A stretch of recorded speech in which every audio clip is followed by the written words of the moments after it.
नाशिकमध्ये बनावट नोटांच्या कारखान्यावर छापा टाकण्यात आलेला आहे। आरोपी 10 लाखांच्या खऱ्या चलनी नोटांच्या बदल्यात 30 लाखांच्या बनावट नोटा देत होते। पोलिसांकडून मोठ्या रॅकेटचा पर्दाफाश झाला। या प्रकरणामध्ये पोलिसांच्या पथकाने तब्बल 5 आरोपींना बेड्या ठोकल्या आहेत।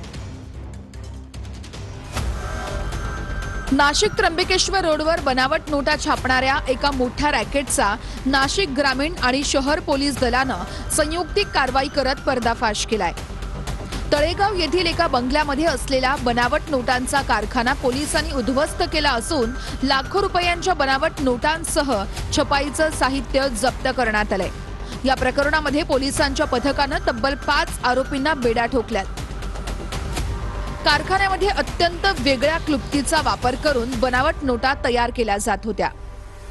खऱ्या चलनी नोटा केमिकलमध्ये बुडवून त्याची साई दुसऱ्या कागदावर वटवून बनावट नोटा तयार केल्या जात होत्या।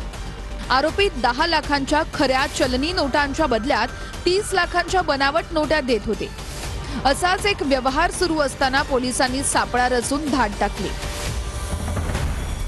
घटनास्थळाहून नोटा छापण्यासाठी वापरले जाणारे केमिकल, प्रिंटिंग साहित्य आणि छापलेल्या लाखो रुपयांच्या बनावट नोटा असा सर्व मुद्देमाल जप्त केलाय।